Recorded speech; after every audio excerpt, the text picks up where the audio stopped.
Hello, hello, and welcome on into the swear word. I'm your host, Brandon Swear, and hey, this is a podcast for the Chile community, by the Chile community. Regardless of your spice tolerance, this is the place for you. Amazing guests locked and loaded, and a very fun game planned. So, episode starts now.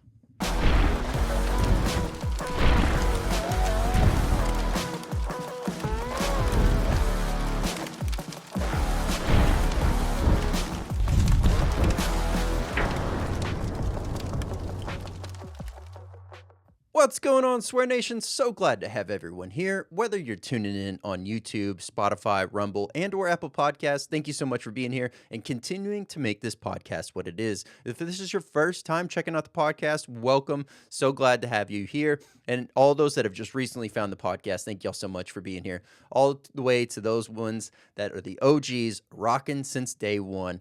Want to say thank you all. This is your place for everything to do with the world of hot.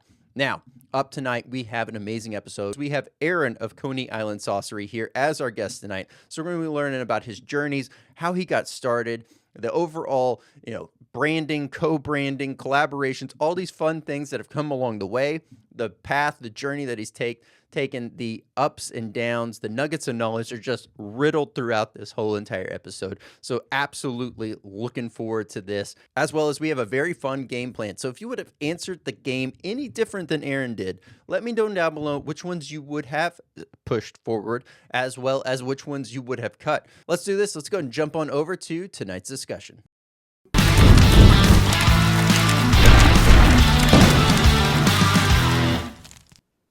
Hey, Aaron, how's it going?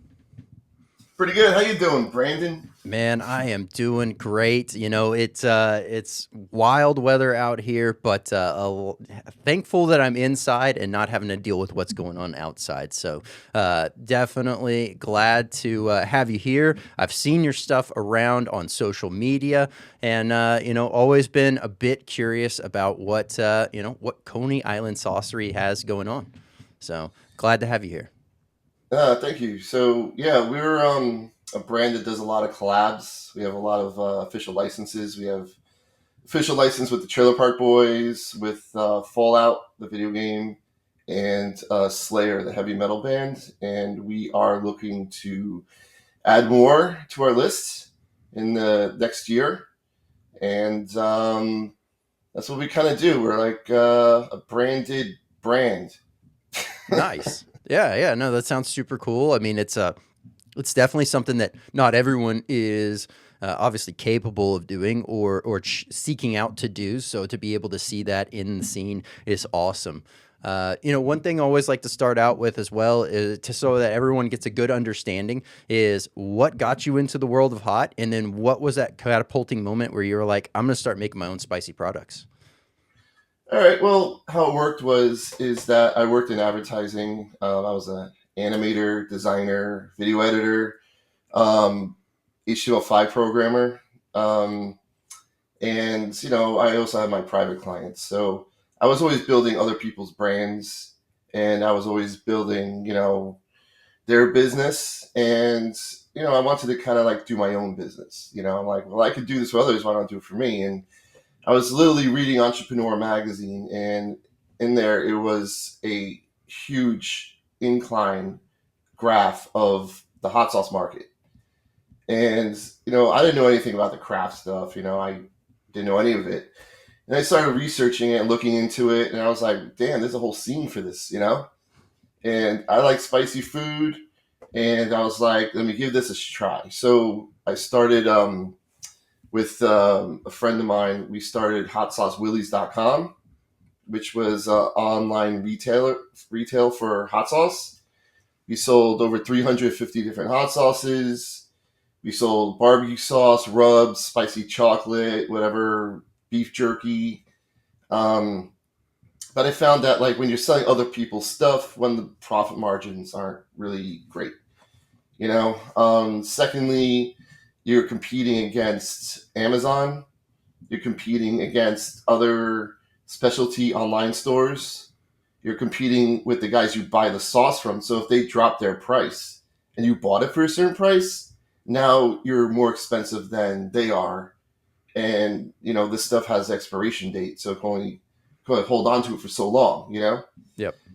So after a while, I kind of realized it was a maker's market, and it's more expensive up front, you know, but it's way higher in profitability. You have more control over what you do and what you sell and how you represent yourself. And yeah, I decided to, move on and create my own brand.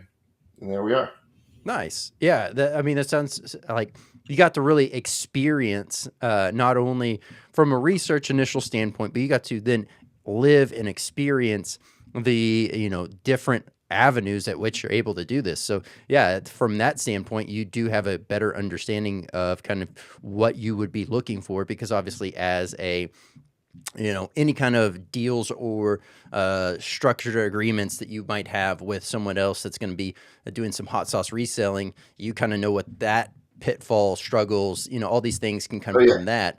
So not only should that help you from your side of making the product, but also know how to really position it so that it's beneficial for both parties, right? And so that's got to be nice. Yeah, I mean, it's a completely different animal. It has some similarities, but I did hot sauce Willie's for like 5 years, and so I would travel a lot to different hot sauce events, and then just try everything. Like I went to the Smoke and Fire show, for instance, right? Mm-hmm. And that's the first time my tongue actually failed me after a while, because your tongue, after tasting for like 8 hours straight, and it's all hot, then it's not hot. And the last sauce I tried for the day was a barbecue sauce, and it was like, it just felt like plastic on my tongue. I couldn't taste anything, and I was like, what the hell, So I was like, and I went to the guy, I was like, listen, I'm sorry, man, I'm done. I'll come back tomorrow, but I can't taste this right now. And so and you get more of a feel of what people want, what sells, what moves, what doesn't move, why. Um, and I learned a lot of just flavor profiles and manufacturing and whatever, just being around it. Yeah. Um, I did the Jungle Jim's Weekend of Fire show a couple years ago. This year, unfortunately, they canceled it, which sucked because I like that show. But I saw Cajun there, and I haven't seen him in years and years and years. And he went to me and he said, you're probably going to come out with some really good shit, knowing your experience. Because he knew what I was doing. I used to sell his stuff too. Yeah. And it's kind of funny though, because now I do some events and I see other hot sauce guys there, and I used to sell their stuff, and now I'm kind of like competition in a sense. Yeah. Well, it's definitely competition. There's more than one hot sauce guy at a show. Yeah. You're friendly and all, but you are still side eyeing a little bit. Like, how's their line looking? How's my line looking? Stuff like that. So that was kind of interesting. But yeah, I've been doing this one for 5 years now. So I've been in the business for 11 years, and just trying to grow and trying to get more brands and more sauces, more products, and keep going. Yeah, yeah, definitely. Well, and that's something too that I wanted to touch on, what you had mentioned earlier, having these like brand deals essentially to create, be able to create their specific sauce. Are you looking for typically whenever you find these, are you looking at things that you actually enjoy and love, or how does this whole thing start I to mean, if it sucks, navigate? it's not going to sell. And if I don't enjoy it, then how can I sell it? Yeah. You know what I'm Well, saying? If Go ahead. I was gonna say, well, more from like the brand that you're partnering with, like so with Fallout, with Trailer Park Boys, with Slayer, are all of these things that you actually like personally enjoy and consume from like their content standpoint?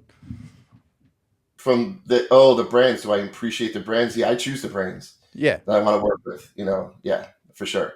I mean, there's opportunity. I've had a few opportunities that came my way, and I said no. I mean, I had a Shaka Khan wanting a sauce. I don't know if you know Shaka Khan at all. yeah, yeah, Um, yeah, most people don't anymore.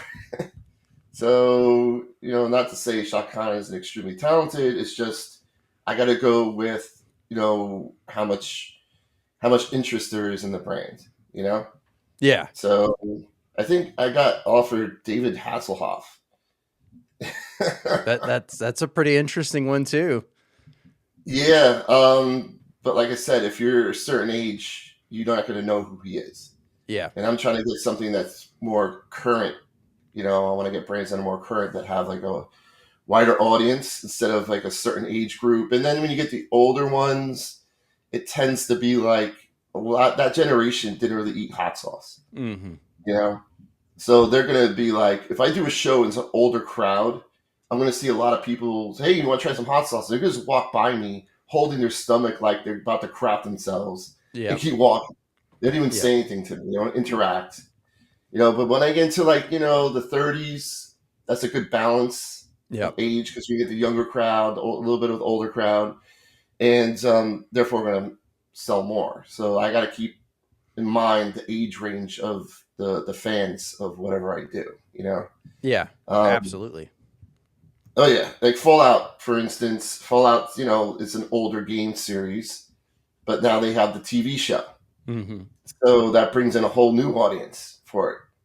So that keeps it fresh, keeps it new, but also you got the old school gamers who remember as well. So now I have that spectrum, the wider spectrum, Yeah. opposed to like something that's much older and people are like, nah. Yeah, the Hasselhoff one is interesting. I mean, it sounds like it would be very popular in Germany, and of course, like you said, with the people that were older and know him.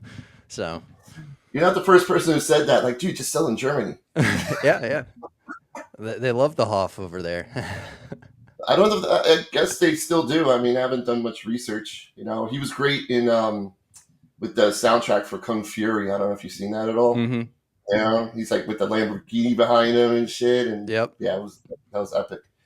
But yeah, I'm looking for like wider range brands. We actually were in contract with Elvira, but unfortunately, it didn't work out. It was just we couldn't freaking get something that she was excited about for some reason. Even though I test these sauces out at events, I'm like, Mm-hmm. "What do you think? Be honest with me. Like, don't be friendly. Tell me what you think."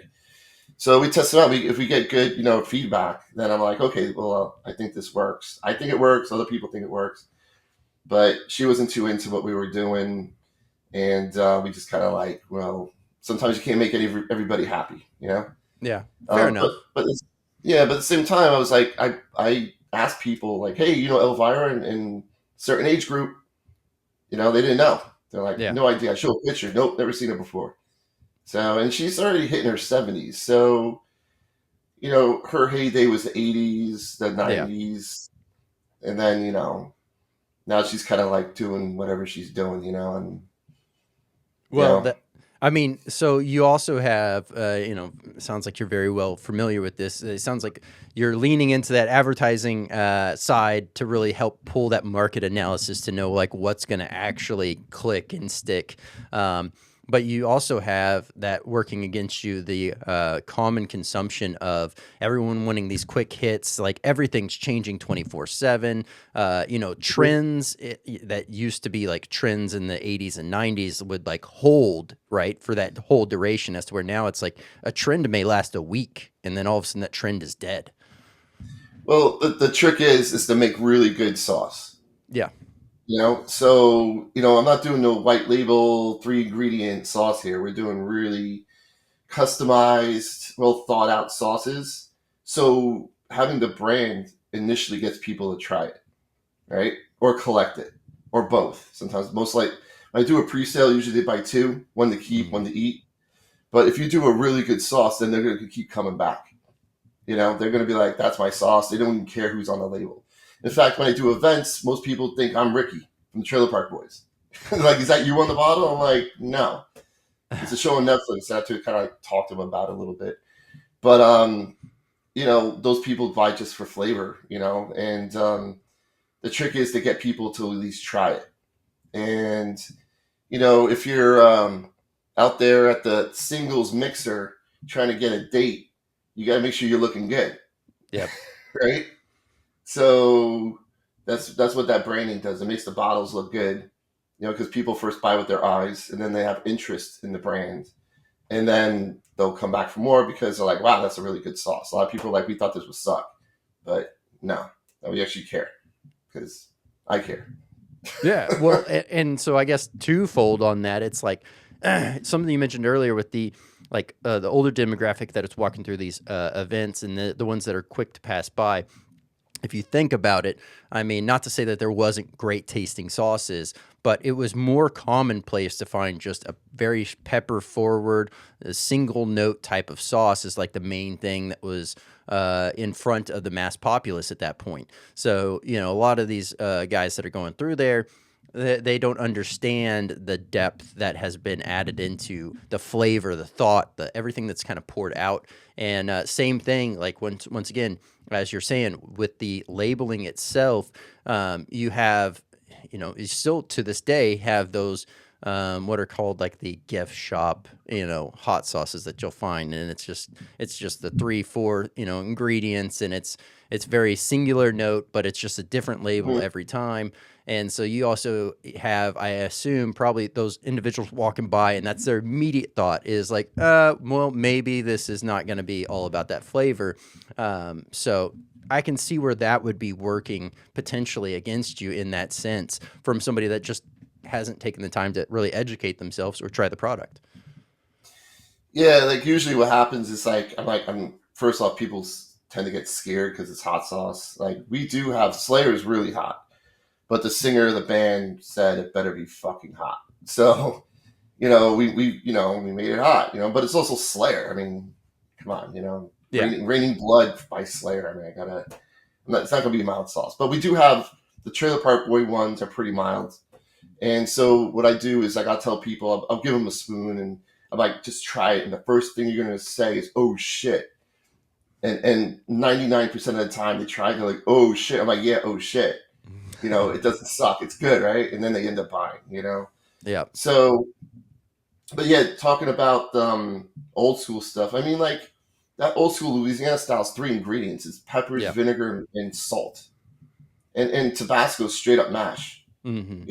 Like straight mash, which it brings the heat, but I'm not too keen on that funked out, weird fermented flavor. But there's an audience for it. I mean, they are the biggest, but they were the first.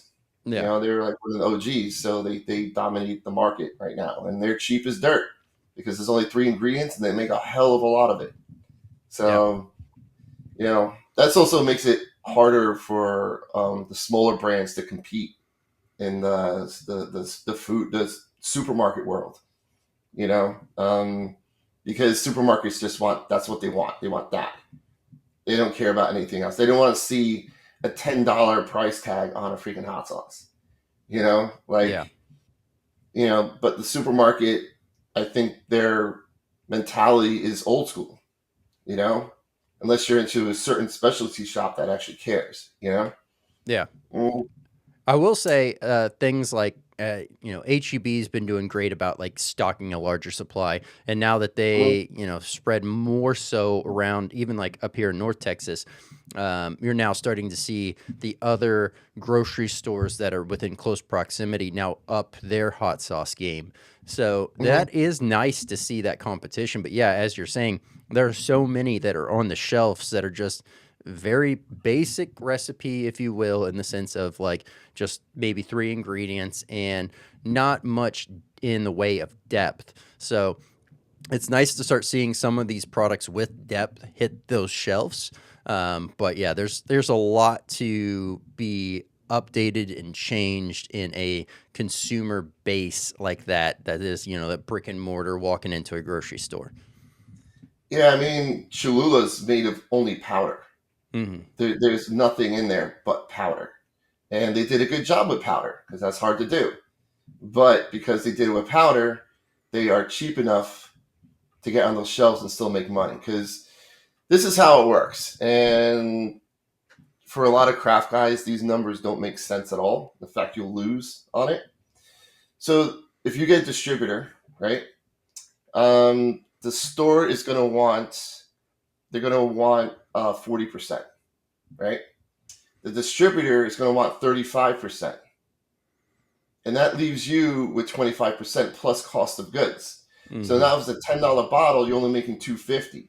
So you got to make sure that bottle costs you around $1.50, $1.20. But then it's a pennies game, you know. And then on top of it, they want these places per store want a free case of each flavor just to open up the space. And then after 10 cases are sold, they want another set of free cases. So that takes your what, say $1.50, you're making 250, that's $1. So now that brings you down to like shit, man, 25 cents a bottle you're making. And you Yeah. gotta sell a shitload of 25-cent bottles to pay your bills. Yeah. And therefore, if you're gonna do something really cool and use better ingredients and stuff like that, you can't touch that. There's no way at all. You know, they call it like, you know, the country's biggest mafia is the food world. You know, I could see that definitely playing out because it's like the main thing is like ultimately you're having uh, kind of like a singular point. It's not necessarily a singular point, but for sake of this, it's like very few funnels into these markets, through the distributors, et cetera. Because the distributors are the ones that are essentially kind of gatekeeping whether or not you're getting in there. Now, you can be reaching out to a local grocer and all these other things and negotiating it in that way. But then oftentimes I've heard that you're the person walking in there and actually stocking the shelves for them.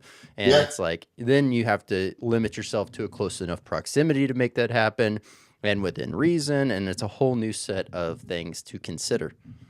Then you're creating routes, Yeah. basically, like you're making your own route. You know, but if you're in that store and there is a sauce next to yours that's $1.50 and your sauce is 10, most likely it's going to move a lot slower. You know, and then the grocery guys are like, well, it's taking too long for you to move your stuff.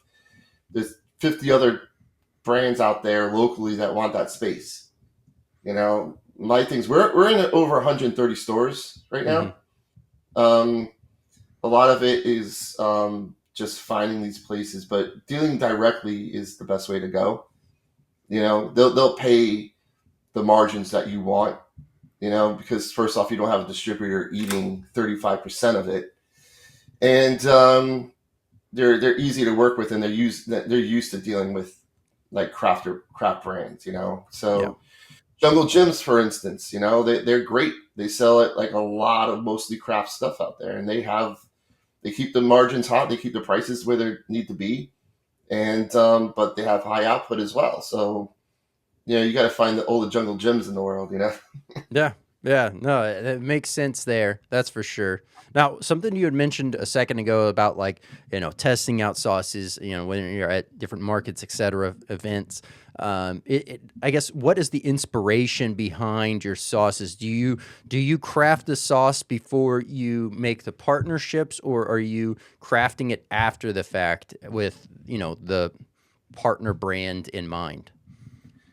I do before, because once you sign a contract like that, there's term limits. Hmm. So we like to get 3 years. Usually the standard is 2, but we push for 3.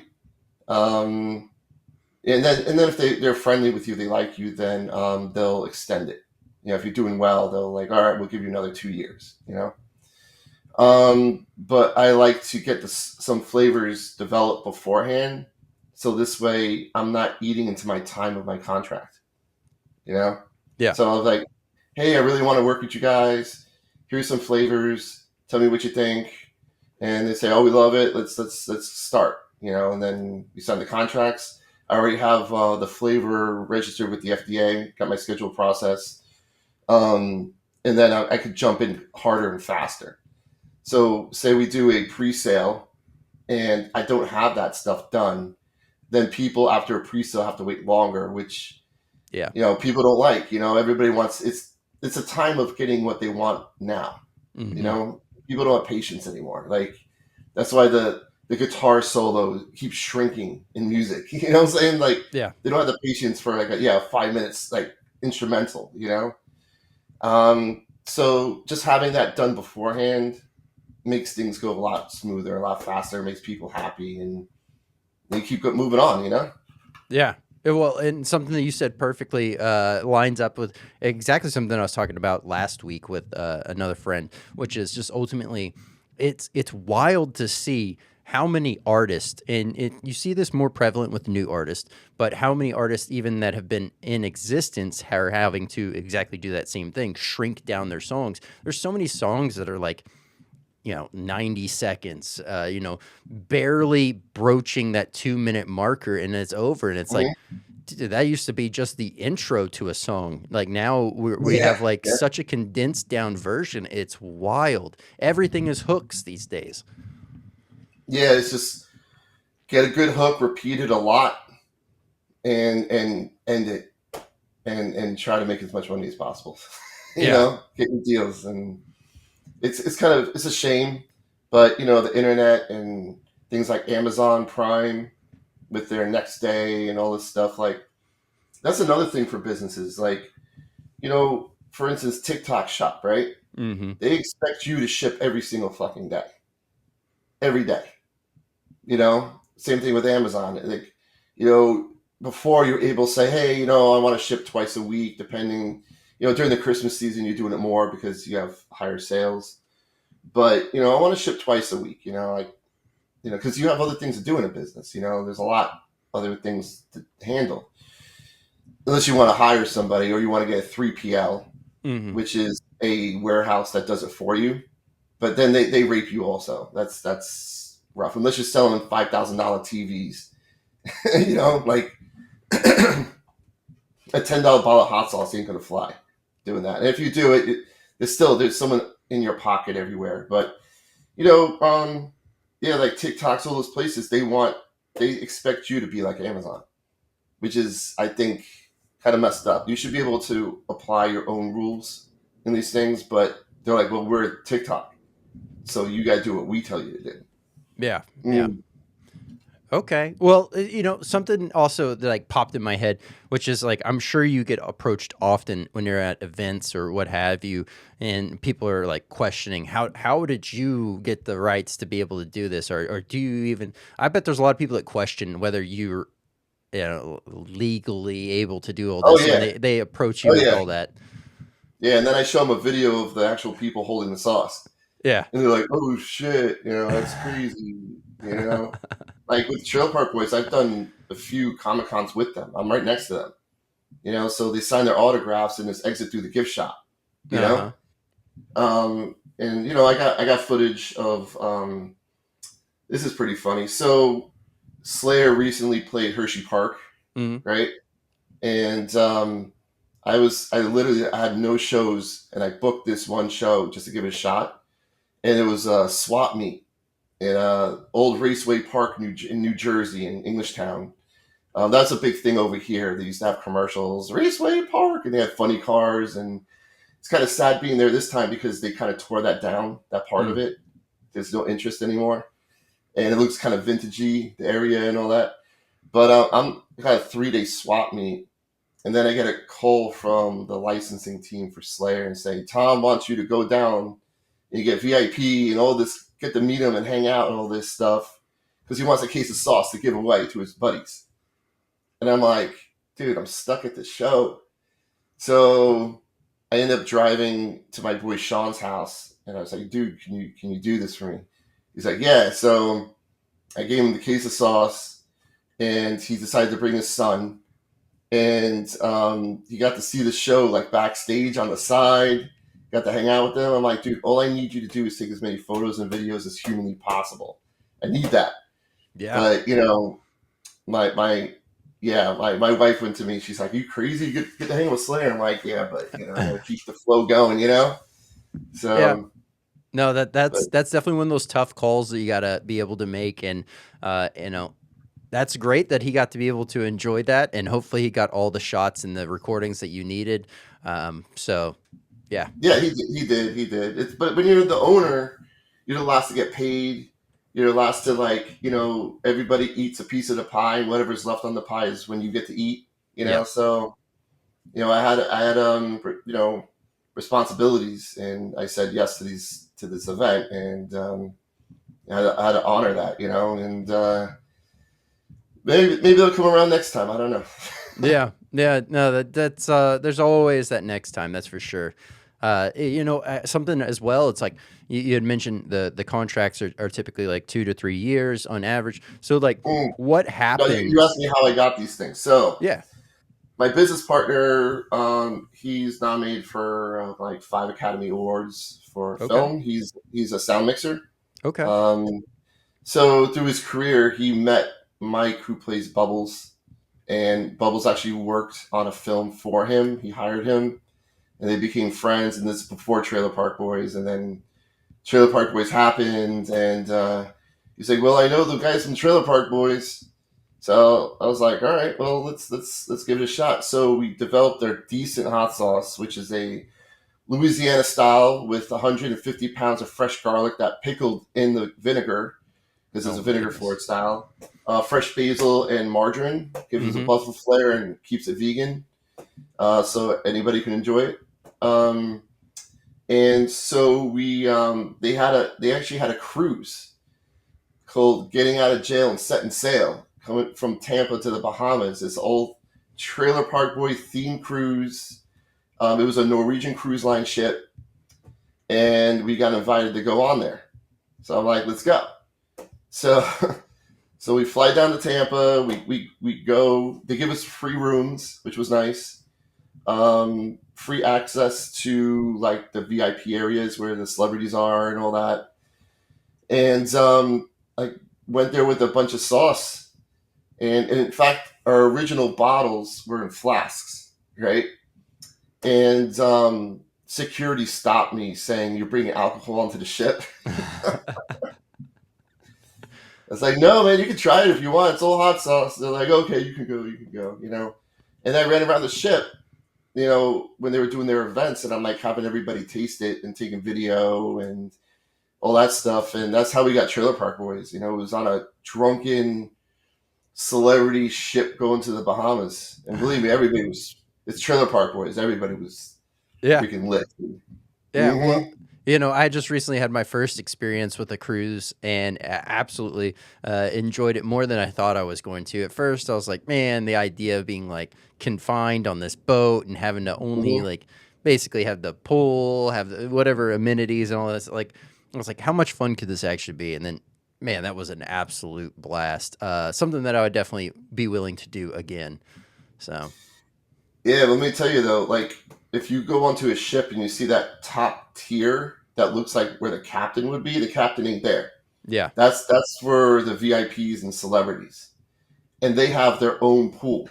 They got their own jacuzzis. The freaking by the pool is consistently being catered by a butler. Yep. Uh, They have the whole sky deck to themselves. And I don't think you can ever go on a cruise again after experiencing that because it just won't be the same. True, true. I was very curious to figure out like explore the whole boat because much like I said, I was like, this is gonna be boring. I don't know what to do. So I walked through everything, and yeah, I walked into that sky deck, and they're like very quick to come over. First, they offered me a drink, and then they were like, well, are you supposed to be in here? And I was like, I don't know. I was just walking around. Looked like a nice place Yeah. to hang out. And quickly they shooed me off after they handed me a drink. So yeah, And not a bad area. it's Yeah, pretty nice. I gotta tell you. But you can get those rooms up there, and they're huge. They have like a 2 bedroom up there, type of size, and you get a dedicated. So I was downstairs. I had a balcony room, which was great. But my business partner, since he's friends with them, he got to be upstairs in the fancy room, where he had his own butler, Charles. Yeah, and like a living room and all this shit. I'm like, God damn, dude. But then again, I was there for a reason, and you're partying, it's all you can drink, and like Ted Benson was there. Of course, he was high as fuck. I was hanging out with Tom Green a bit. He was a pretty nice guy. nice. Like so, all these other guys were there too, and everybody's just like hammered. It's just Yeah, it's nuts. Makes Hey, sense. when you're on a cruise ship, I guess there's not really much else that you need to worry about, so why not? But yeah, no, I guess the thing too that I'm curious about is what happens at, like, let's say that 2 or 3 year contract is struck, and then all of a sudden they're like, well, we're not necessarily wanting to extend at this time. Like, what happens to that product? Do you just Then eat you it? liquidate it. Yeah, that's a part of the contract. You're allowed to just sell whatever you have left, get rid of Oh, it. okay. And depending on the contract, because some of them like they want to own the flavor, you know. But so you could just take it and make it your own brand. Like it could be a Coney Island brand later on, you know. I know this guy AC from Catfight Coffee. Hmm. He was a guitarist at the Murder Dolls. He also played with the Misfits for a while, Okay. and he's got a coffee company out in New Jersey. He does a lot of the cons I do. Do a lot of horror cons, comic cons, like fan based stuff. And he's got license with like Evil Dead. He's got the Misfits Coffee. He's got all these licenses, and he goes through one of the places I go to, which has a handful. Like there'll be a rep that has certain licenses that they deal with. You know, you go to different reps for different licenses. Hmm.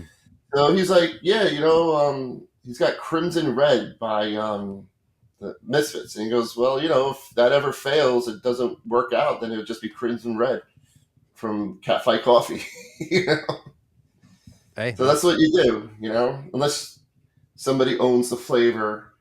And if that's the case, then you could go in and change a few things and make it a new flavor, re-register it. And, there's always something in sauce that you want to make better, yeah, because once it goes through a co-packer, it's never the same as when you make it at your house. yeah. Um, so, just adjust it so it's a better sauce and then slap your own name on it and call it a day. Yeah, yeah, no, that's super cool because yeah, I thought maybe it's like the second that was done, all of a sudden it's just like you're stuck with a product that you can't move and you're just having to eat the cost. But that's nice that you're not really bound to it, but you're also not bound to making those minor adjustments to be able to still continue forward with maybe a sauce that you absolutely loved and didn't have to be forever sidelined. So Yeah, yeah. No, there's outs on everything. It's always a shame if something ends, but just got to keep moving forward. And there's no lack of brands out there that will take your money. mhm. Yeah, You yeah. know, they're all out there looking to make money. So that's why you got these bands with the liquor. They got these bands, the female artists with their perfumes. They all go after the same stuff because they know they're going to make money. Yeah. No, that makes sense. Definitely does. Okay. From a personal use case standpoint, where do you like to, on a daily use, gravitate around? Is there a certain type of pepper heat range you like to stay around? Is there a certain sauce that you use on a common? Personally, personally, when I used to be a buyer, I used to eat the hottest of the hot just to keep my tolerance high. Like every day it was just hot, super hot, super hot. Now, since I don't have to do that anymore, I like it like medium high. That's what I usually go for. My favorite pepper is Scotch bonnet. It's easy to work with, opposed to like habanero, which tends to be bitter on the finish. Scotch bonnets are similar, but they a little bit more floral. Mm-hmm. They don't have that bitter finish. It does bring the heat, and it depends how much you use. If you use a shitload of Scotch bonnet, you'll make it really hot. If you use a little bit, then you'll make it mild. But I go for the medium high. But all my flavors, like I have a Scotch bonnet sauce. It's a smoky sauce. It's got oak and mesquite smoke in it, Uh-huh. and it's super smoky. And it's Ricky Smokes Let's Go. And people hear Scotch bonnet and they start freaking out. I'm like, listen, it depends how much you use. So you don't really get much pepper in it. It was more the flavor first, and then we backed it up with the heat. It's not a pepper forward sauce. But with Slayer, I mean, to get it hot, you have to use a lot of peppers. So we have Ghost and Serrano in there. So you get a lot of those pepper notes, like a lot, but you also get all that heat, Yeah. which I like to use small little drops on things. I don't like to pour it on like ketchup. I'll just do a few drops and I'm solid. Yeah. No, definitely. I'll get the website pulled up here as well as we're talking through.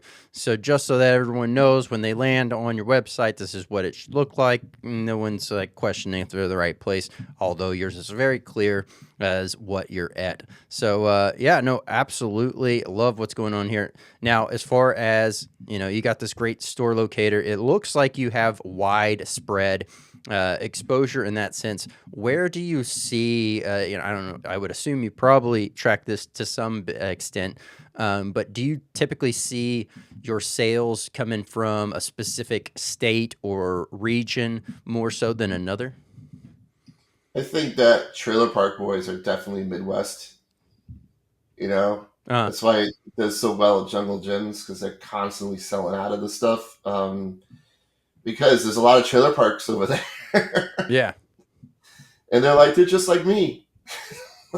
Hey, I can see that it would be probably pretty handling itself pretty well there as well. Now I did see that there were some store locators that were based in like Canada and so on and so forth. Now, do Mhm. you have like did was product already there before this whole tariff thing happened, or how has that really impacted your overall out of the country sales? So with Canada, so first off, there's no tariffs on hot sauce, zero. Okay. But there's still customs, Uh huh. right? Um, but it's slowed down in Canada. I'll tell you that because I had a good buyer there, and made a he made a list of what he wanted, and then I put it together, and he just disappeared and ghosted me. And this is a guy I know for years, and I'm like, what the hell, man? I hope you're not in a hospital somewhere. But I think it's the mentality of Canada not liking America right now. you know, Yeah. because they're like, we don't want to become a state of America. Yeah, it's definitely. I've noticed ever since that whole thing was even posed, I noticed that there was a pretty heavy split on people being comfortable with it versus people not being comfortable with it. At the end of the day, I'm just ready for a lot of this stuff to really iron itself out, just simply so that the overall flow, the transactions of this really the spicy community as a whole is really the main thing I'm worried about. But products in general, just let's get it all ironed out and find a way to kind of get back to a nice steady flow of business. Well, it's funny because I was talking to someone in Canada, and they said that the grocery stores couldn't sell Tropicana orange juice to save their lives Huh? because they didn't want to touch it because it was American product. Interesting. They're kind of like, yeah, they were really hating on America. Let me tell you that. So, and I did the Niagara Falls Comic Con a little while ago on the Canadian side, and I heard somebody say like, they go, where you from? I'm like, yeah, New York. And I heard someone say, fuck another American. Even though, to I be honest with you, I was born in Canada, so I'm technically Canadian, but I was raised in New York my whole life. So I was just like, whatever, bro. You gonna buy something? Yeah, yeah. I mean, basically neighbors at that point. Both New York and Canada are so close. Much of Mhm. the northern part of the United States, it's like you could argue the point either way. So I just think it's silly. If it's a good product, it's a good product, But I don't know. People got this horde mentality, that they'll just, they'll get real tribal. uh huh. And unfortunately, some things happen when that happens, but it always blows over, especially now. Like we were talking about how people don't really have long term memory anymore, Mm-hmm. so people forget so fast. It's give Tropicana a year, they'll be okay. Yeah, yeah, yeah, and yeah, definitely that is the overall flow of society these days. It's very quick hit. So no, that makes sense. Now, as far as your, I know you've mentioned that you have some other things that some other partnerships, if you will, that you've been kind of eyeing or wanting to have happen. But from a creative sauce standpoint, are you already currently working on new sauces to potentially have at the ready for these, or how does the creative process go? Are you just constantly trying to think up new things, or are you kind of, tinkering with one until you feel it's perfect and then jumping to the next one? Um, Usually, well, with Trailer Park Boys, the first one, there's a joke about the $8 chicken wings? No, the chicken fingers, the good kind chicken fingers. And I don't know if you've seen that skit, but Uh-huh. so Ricky gets his chicken fingers thrown on the floor by Julian. He's like, "Those are the good kind, $8, right?" So I was like, "Let me do a sauce that works with that joke, which would be a Louisiana style." So that's how that inspiration went. Green Bastard. I mean, we just threw everything that was green in it. you know, I mean, that was easy. Smokes, let's go. I mean, that's one of Ricky's, sayings. So Uh-huh. obviously, it had to be a smoky sauce. With Fallout, we wanted it yellow. That was because the colors of Fallout is blue and yellow. Mm-hmm. So we went with color first, and like, what makes it yellow? Well, I guess pineapple makes it yellow. So we went with that one. And then with Slayer, like I said, he said it better be fucking hot. But we wanted it's called Raining Blood, so it had to be red. So that's why we used red serranos in there. Yep. And ghost pepper for the heat. And you just balance it out from there, and that's kind of how it goes, and then you go into labeling, which I do all the artwork on the labels. That's my background, and that's the fun part. That's I just get to chill out, think about. I'll have like say like Trailer Park Boys. I never even watched an episode until we got that contract. Like I didn't watch anything. I remember seeing the memes of Bubbles in the '90s, no, early Mm-hmm. 2000s, right? Mm. I was like, "Who's this guy? Like he looks like he's got mental issues, right?" But I had no clue who he was. And then so we started seriously talking, and so I watched every single episode and every single movie Trailer Park Boys ever came out with in a month. Like I have 3 screens in front of me, and one was dedicated to Trailer Park Boys. So I got to get into the mindset of the brand. If I'm working on Slayer, I'm just playing Slayer all day. Yep. I work on Fallout. I watched the series. I played Fallout Shelter. I maxed out my shelter on the mobile game. I can't even play anymore because it's nothing else I can do. Played Fallout 4. Learned as much as I could. So I try to really dive into the brands and then think about what they are and what works and what doesn't work. And I was pleasantly surprised with Fallout because I'm a huge I love mid-century modern, right? I love the whole Tiki world. I used to subscribe to Tiki magazine.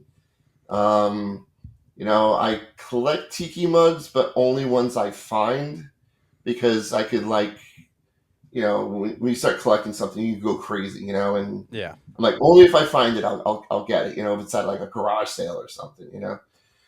But I like that aesthetic, and it was a lot of fun to work with. I mean, I don't know if you've seen the commercial that we did for the Fallout hot sauce. It's I don't think I we have have. it's an animated commercial. Me and my friend Mario put it together. Um, he's a better animator than I am, but we both worked on it, and I hired people for the soundtrack and all this stuff, and we're working on another one right now because we are doing another release for Fallout. Oh, nice. Not going to talk too much about it though, Yeah. but Yeah. Yeah. No worries.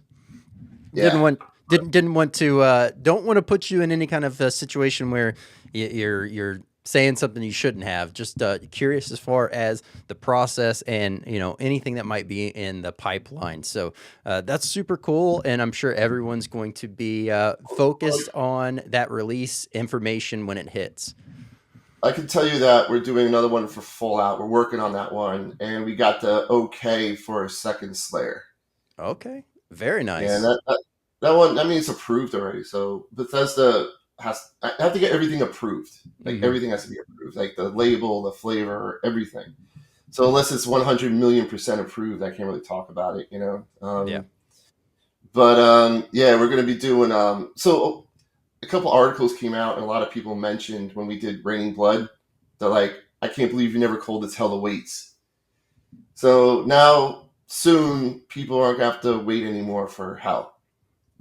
Nice. So Okay. we're going to release Hell Awaits, yeah, which is going to be our Reaper sauce. Nice. All right. I like it. I'm looking forward to that. That's for sure. I have a very fun game planned that goes right along with this. So let's go ahead and kick it on over there. All right. All right, so here we go. We have a very special edition of Keep 5, Cut 5. The way this goes, for anyone that may be watching, listening, that's unfamiliar, there are 10 items, 10 different things on the screen. They are indicated by a certain number, so those that are just audio only listening can keep up with what's going on. So I will read these off. The best way to go about this is you select a keep and then a cut and keep alternating, or you start with a cut and then a keep and then keep going that way. So up first, these are all, very popular TV shows is what landed on today's game, mostly to do with, well, really just the whole playing into the hot sauce labeling, branding ideas. So up first, we have Stranger Things as number 1. Number 2 is Breaking Bad. Number 3 is Black Mirror. Number 4 is The Walking Dead. Number 5 is Rick and Morty. Number 6 is Band of Brothers. Number 7 is Better Call Saul. Number 8 is Game of Thrones. Number 9, Pinky Blinders. And number 10 is Fallout. So here we go. Where would you like to start? A keep or a cut? Well, let me ask you something really quick. Yeah. Are these brands that have sauces? I have no idea. I just went with Okay, the because top. there's a couple that have sauces, and I was like, Yeah. like Rick and Morty, there is a hot sauce for them. I know that. The Um, thought process through this was I did top 30 most popular TV shows and yeah, went through a okay, list and started grabbing some here. So that was the thought okay. process. All right. Well, we're definitely keeping Fallout. Okay. Yep, I had to throw one of the collaborations on there as a use of a keep. So Yeah, get rid of something. Band of Brothers. okay. That's coming. Stranger Things actually have a hot sauce, but I would Yep. keep that. All right. Get rid of Black Mirror. Okay. Yeah, I was not a fan of that. That's very controversial because so many people loved that show. I could not even get past the first episode. I was just like, and on to the next. I thought it was good, but then they went into like the whole.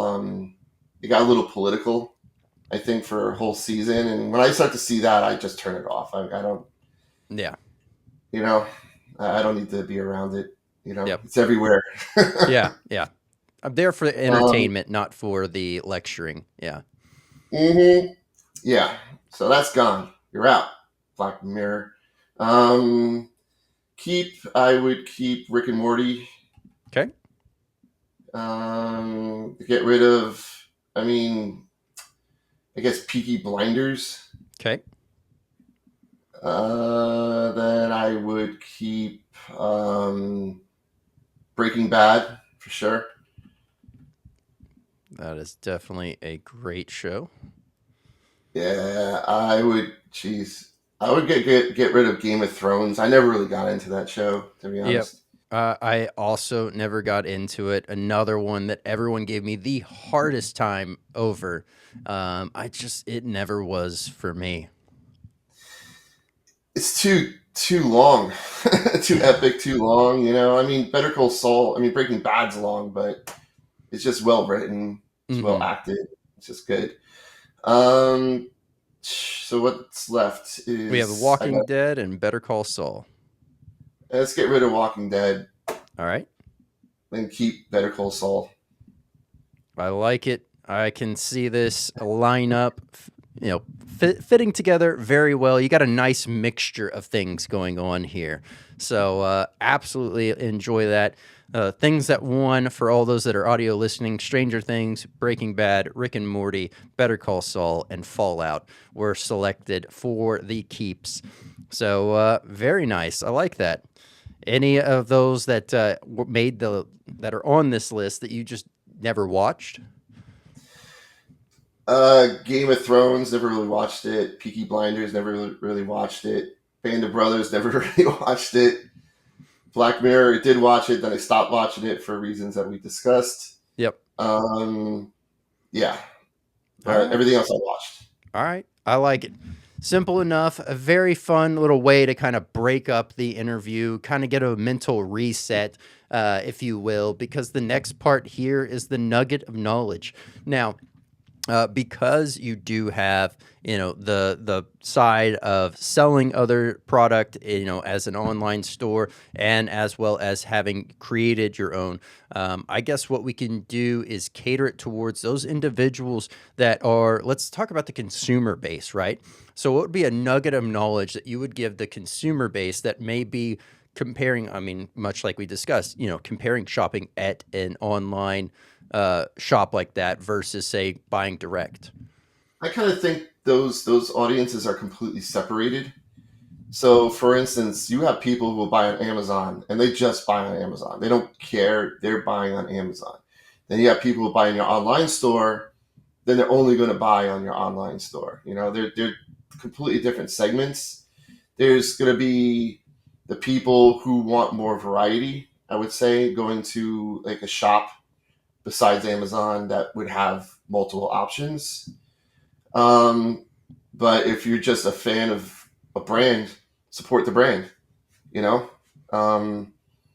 yeah, that's what I'd say, and I think that's what it is. People like, I love my trailer park boys, and then they'll just keep buying directly. Yep. Until like say I sell out for a minute, which has happened, and then they'll go searching somewhere else for it. But we sell to enough places that you can always find whatever I have somewhere. Very nice. That's a great nugget of knowledge, and definitely helps kind of frame up for those individuals that may have not really understood as to why they might need to look in one place versus, say, directly with the actual manufacturer. So thank you for that nugget of knowledge there. Now, this next part here is the hot seat nomination. This is someone that you think would make a great guest for the show. Bishop Brad. All right. I don't know if you know him at all. Yeah. That dude's freaking awesome. And he's right. been doing that a long time, and he's definitely a personality. When I was doing Hot Sauce Willie's, he was kind of like our spokesperson, and we did a lot of videos together. But I like to see him, definitely Bishop Brad.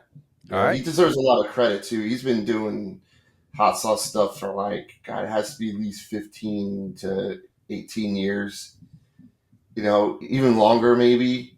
And him for sure. All right. Well, Brad, I'll be reaching out to have a time to have you come on the podcast. So thank you for that nomination. This last part here is greatly beneficial for those that are on Apple Podcasts with the audio only. Where can they find you? How can they find you? And any kind of an announcements that you want to make? You can find us at www.ConeyIslandSaucery.com. We are also on Amazon. We are also on Walmart.com. We are also in 130 store locations across America, England, France, and Canada.